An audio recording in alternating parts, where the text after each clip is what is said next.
Olá, eu sou o Márcio Miranda e esse é mais um 15 Minutos, nosso podcast diário aqui da Gazeta do Povo, nesses dias de retrospectiva. A gente tem um ambiente muito forte hoje, na minha visão, de revanchismo. A Lava Jato avançou contra pessoas poderosas, identificou crimes, responsabilizou pessoas poderosas como nunca antes isso aconteceu no Brasil, e para alguns isso é inadmissível. Para alguns os poderosos devem ser preservados, para alguns os interesses dos poderosos devem ser preservados, e não se quer que isso aconteça novamente no Brasil. O ano não foi muito animador para a Operação Lava Jato. Aliás, pelo contrário.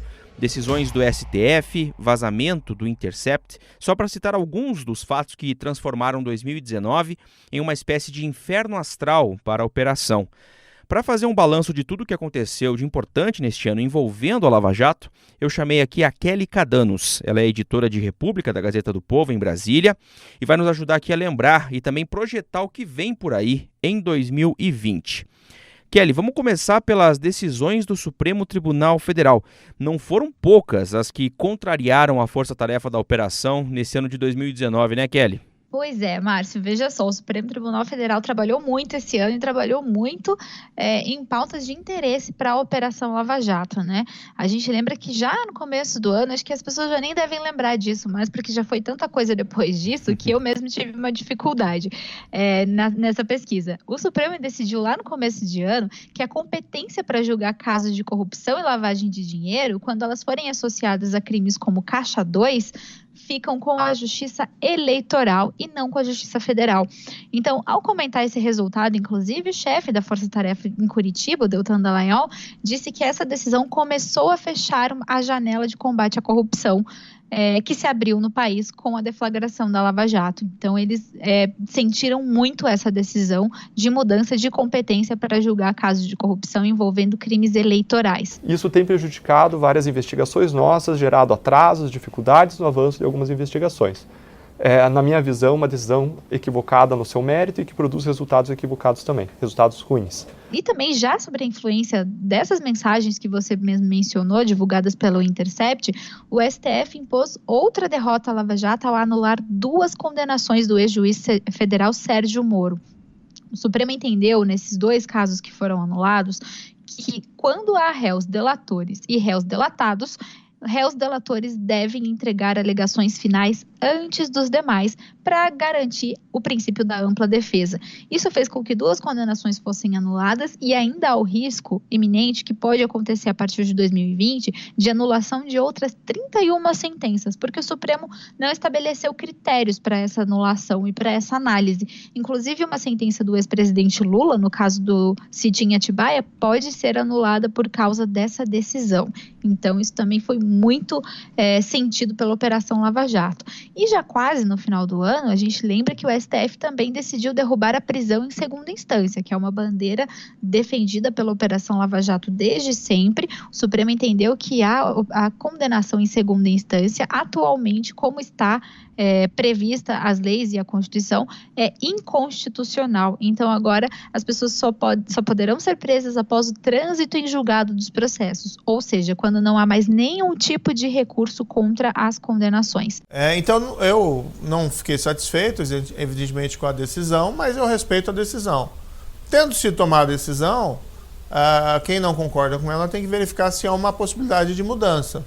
E uma perspectiva que foi colocada no próprio voto do ministro Dias Toffoli é de alteração da Constituição ou, eventualmente, alteração da lei. E a gente lembra, voltando um pouquinho ainda, que lá em agosto o Supremo também derrubou a transferência do ex-presidente Lula para um presídio estadual em São Paulo. Acho que foi a primeira derrota significativa mesmo da Operação Lava Jato em si, num caso concreto, pelo Supremo Tribunal Federal. E a primeira vitória do ex-presidente Lula lá no STF. O placar foi de 10-1 contra esse pedido de transferência que tinha sido autorizado pela Justiça de Curitiba, marcando ali um indicativo de que os ventos começavam a mudar efetivamente no Supremo em relação ao humor com a força-tarefa da Lava Jato. Mas tem um detalhe também, Kelly, que eu lembro bem que você até citou essa entrevista que o coordenador da Força Tarefa da Lava Jato, Deltan Dallagnol, deu aqui à Gazeta do Povo com exclusividade em agosto. E aí ele deu uma declaração que eu acho que foi bem representativa desse cenário para a Lava Jato no ano que passou, né? quando ele citava que os movimentos contra a operação partiram não só do judiciário, como a gente falou, aí o Supremo, né, mas também do legislativo e até do executivo. E o que a gente vê hoje no Brasil? A gente vê um movimento amplo. Não é um movimento restrito, não é uma pessoa, duas. Você vê um movimento que engloba legislativo, executivo e judiciário. Um movimento, o pêndulo caminhou para o outro lado. O governo, de certa maneira, foi dando alguns sinais de certo enfraquecimento no combate à corrupção em determinado momento do ano. Inclusive, isso foi citado pelo procurador, né, Kelly? Pois é, Márcio. A gente lembra alguns bem rapidamente, porque a gente já também vai falar sobre isso em outra retrospectiva sobre o combate à corrupção.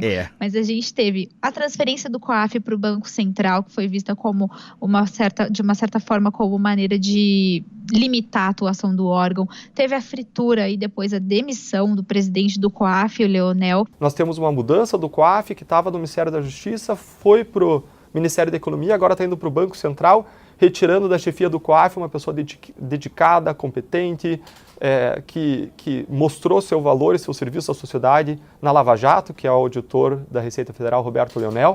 Tentativas do presidente da República de interferir na Polícia Federal do Rio de Janeiro, ele ameaçou inclusive demitir o diretor-geral da instituição.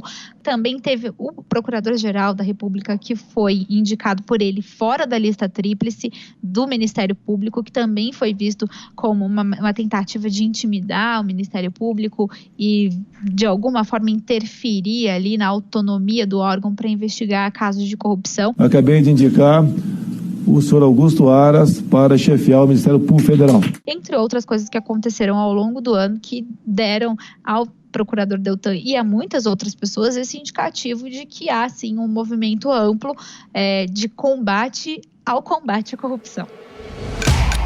E no Congresso, hein, Kelly? Quais foram aí os principais movimentos de ataques à operação? Pois é, Márcio, no Congresso finalmente foi aprovada aquela lei de abuso de autoridade. E eu digo finalmente porque finalmente não é bom nesse caso. Esse caso já vinha se arrastando no Congresso desde 2017. Em 2017, o Senado aprovou um projeto de lei que foi relatado pelo senador Roberto Requião, do PMDB do Paraná, e ele aprovou esse projeto de abuso de autoridade. Ele elenca ali uma série de atos de policiais, procuradores, juízes, autoridades também, como deputados, senadores, etc., que podem ser caracterizados como abuso de autoridade. A Câmara aprovou numa votação quase meio relâmpago esse projeto de abuso de autoridade. Ele foi sancionado com alguns vetos pelo presidente da República, Jair Bolsonaro, e os vetos foram derrubados pelo Congresso. Então, eles estavam muito comprometidos mesmo em fazer passar esse projeto que agora virou lei, né? Todos nós somos contra o abuso de autoridade, mas essa lei tem uma série de pegadinhas que acabam intimidando a atuação dos agentes da lei exatamente contra as pessoas poderosas. Além disso, também teve o pacote anticrime do ministro Sérgio Moro, né? O ministro enviou em fevereiro um pacote anticrime e já nesse envio ele precisou abrir mão de duas coisas que foram fatiadas. O pacote anticrime principal foi aprovado no final do ano, mas ainda tem dois pontos muito importantes que ficaram de fora e ainda estão tramitando na Câmara dos Deputados sem a mínima previsão de aprovação. A mudança de competência para julgar casos eleitorais e de corrupção, a gente falou no começo desse podcast sobre aquela decisão do Supremo, e o ministro Sérgio Moro quer reverter essa decisão do Supremo com uma alteração em lei. Esse caso ainda está tramitando na Câmara, nas comissões, e também a criminalização do Caixa 2. Também foi retirado do pacote principal, uma opção do ministro Sérgio Moro, numa negociação com os parlamentares, e o caso ainda também está tramitando nas comissões da Câmara, sem previsão, por enquanto, de quando deve ser aprovado. E o pacote anticrime principal que foi aprovado perdeu a previsão da prisão em segunda instância, que também era um ponto muito importante para o ministro Sérgio Moro e acabou caindo já no grupo de trabalho que analisou o pacote na Câmara dos Deputados. Alguns reveses contra a corrupção que não vieram do governo, alguns reveses contra a corrupção que nós temos que trabalhar, nós temos que olhar o futuro e para esse futuro é realmente imprescindível a volta da execução da condenação em segunda instância, por emenda constitucional, por projeto de lei. Essa decisão daí cabe realmente ao Congresso Nacional. Bom, o Kelly, tem um capítulo à parte nesse ano falando de retrospectiva de Lava Jato, né, que é o vazamento das conversas entre o então juiz Moro e integrantes da operação. Esse vazamento que desencadeou uma série de fatos. Teve idas do ministro Moro ao Congresso, críticas no STF, né, notadamente aí do ministro Gilmar Mendes, né, mas também de outros. Foi um capítulo à parte nesse ano de 2019, a questão do Intercept e dos veículos parceiros, né? Foi um capítulo à parte, inclusive atrasou, né, ou pelo menos deu um combustível para que o ministro Sérgio Moro fosse derrotado em vários pontos no pacote anticrime, né, na Câmara, porque a gente sabe que a política, ela é uma coisa muito de momento, né, então naquele momento o ministro estava enfraquecido e acabou sofrendo muitas derrotas. Você mencionou as críticas de Gilmar Mendes, né, isso não quer dizer nada, né, porque ele sempre criticou a operação, a Vaza Jato acabou sendo só mais um combustível para o ministro, né. E acho que a gente tem que fazer uma separação. O hackeamento é crime e precisa ser punido. Agora, quem, às escondidas, praticou atos indevidos, tem que prestar conta deles. Vamos encerrar com esse ciclo de falsos heróis. Vamos reconhecer que as pessoas têm virtudes e defeitos. A democracia convive com isto. Mas outros ministros que historicamente têm defendido a Operação Lava Jato também começaram a ficar um pouco com o pé atrás com os métodos utilizados na investigação, né? Alguns métodos que, se comprovada a integralidade dessas conversas, são bastante delicados, né? O ministro Celso de Mello, por exemplo, que costuma apoiar a Operação Lava Jato, já se mostrou um pouco incomodado com esses métodos utilizados pelo ex-juiz da Lava Jato, Sérgio Moro, e pela Força Tarefa em Curitiba. Então, teve algumas decisões do Supremo Tribunal Federal que foram no embalo ali desse ataque, né, dessa divulgação dessas conversas, como, por exemplo, a anulação de 2 sentenças do ex-juiz Sérgio Moro. Foi, de certa forma, uma resposta também, né? E o Supremo também, no meio dessa confusão, também decidiu de vez enterrar aquele acordo entre a Lava Jato e a Petrobras para a criação de uma fundação privada. E até hoje os procuradores são muito criticados por uma ala do Supremo Tribunal Federal por tentar criar essa fundação bilionária para gerir esses recursos com uma cadeira do Ministério Público dentro da fundação. O que se pensou com essa fundação do Deltan Dallagnol foi criar um fundo eleitoral. Era para isso. Imagine o poder, quantos blogs teriam, quanta coisa teria à disposição.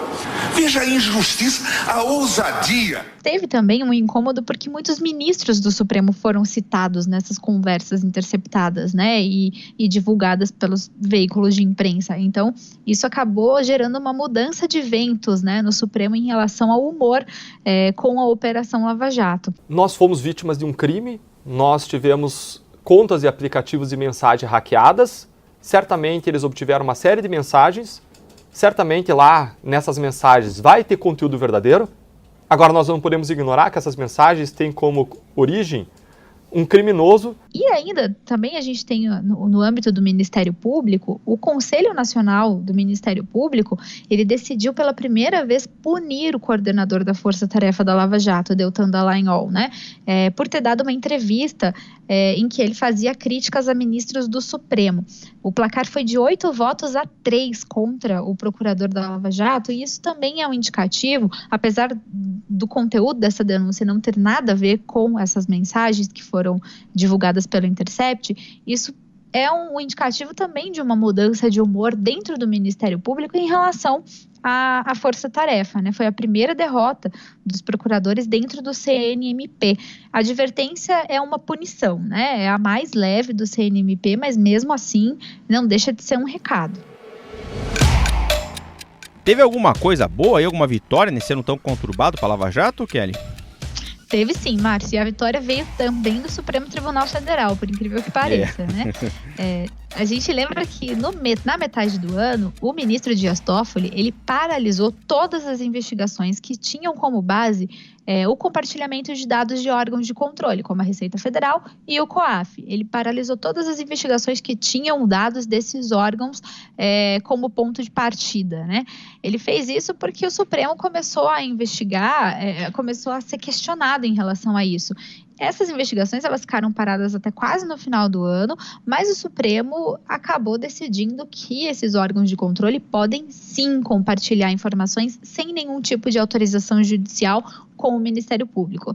E essa decisão do plenário, ela foi sim uma vitória para o combate à corrupção, já que ela permite e agiliza, né, o repasse de dados fiscais e bancários de alguns suspeitos a órgãos de investigação, sem nenhum tipo de obstáculo judicial, né, como a Polícia Federal, o Ministério Público, enfim. A tese vencedora no julgamento foi de que o compartilhamento pressupõe a transferência do sigilo de um órgão para o outro sem a quebra de nenhum tipo de confidencialidade. Então, isso foi visto como uma vitória significativa, não só para a Lava Jato, mas para todas as investigações de combate à corrupção no país. Kelly, para a gente fechar aí rapidamente, aqui nosso tempo está acabando, né? Mas o que vem por aí em 2020? Será que a Lava Jato vai ter mais um ano amargo ou tem esse temor?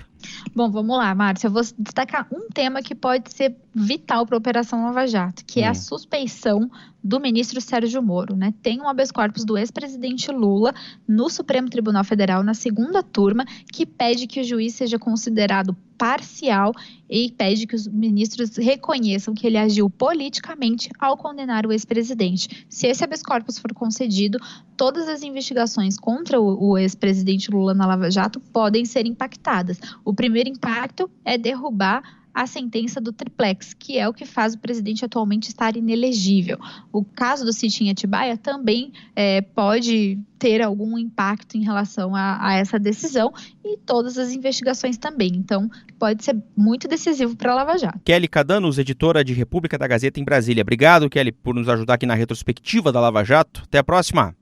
Até a próxima, Márcio. Terminando aqui mais um 15 Minutos, podcast diário aqui da Gazeta do Povo. Lembrando que o 15 Minutos tem a produção da Maria Escrocaro, da Jennifer Ribeiro e do Moreno Valério, a direção de conteúdo do Rodrigo Fernandes e a montagem do Leonardo Bestloff. Eu sou o Márcio Miranda e agradeço muito a sua companhia. Até mais!